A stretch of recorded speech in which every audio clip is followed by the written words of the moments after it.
99 out of 100 men over 50 will never do this again.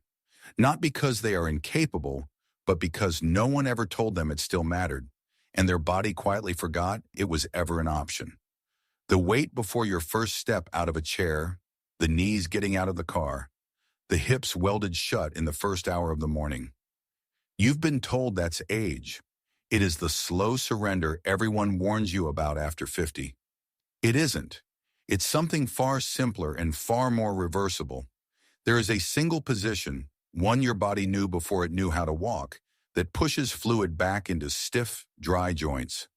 Lower into it before bed, and your knees, hips, and ankles bathe themselves in lubrication through the night.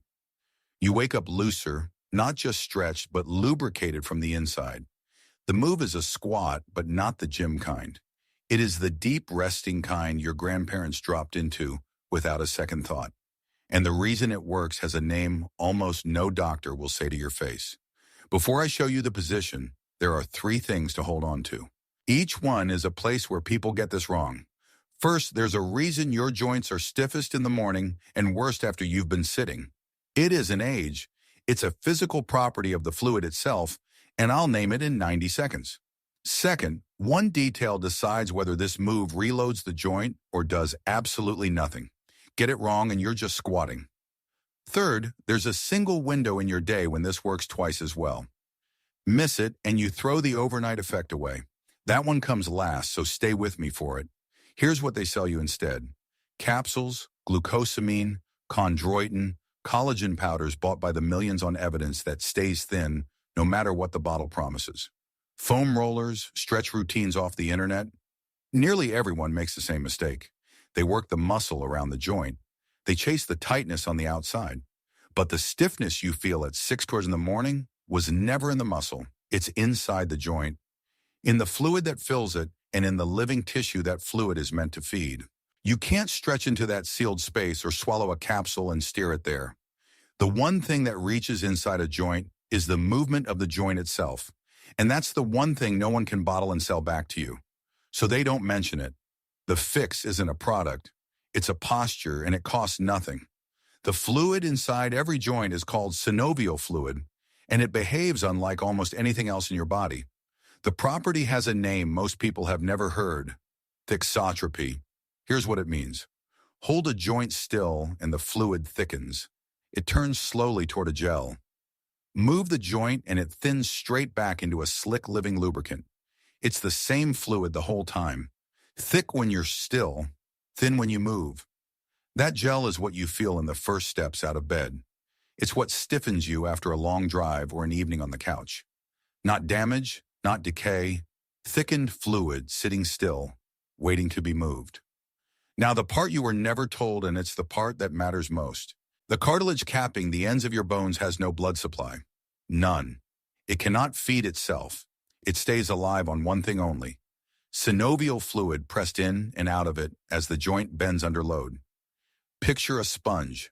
Press it and the old spent fluid squeezes out.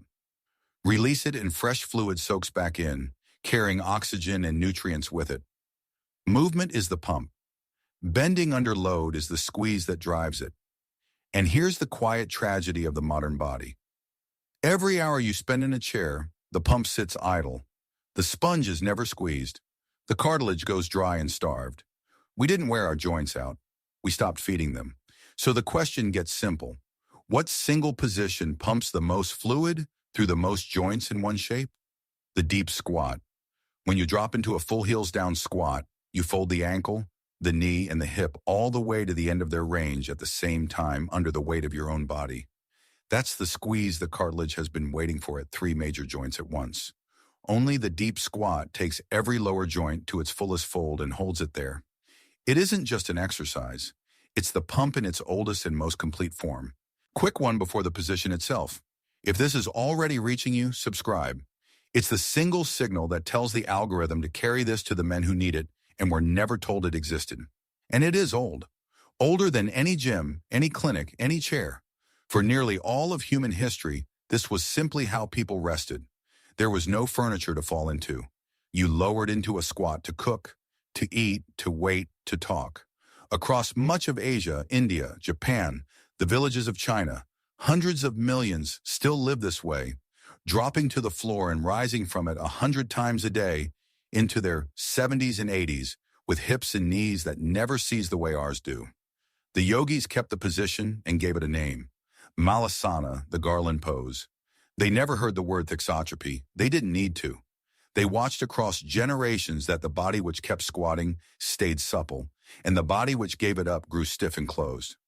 Then came the chair, barely a century old in the shape we know it, and it quietly removed the deepest fold your legs were ever built to make.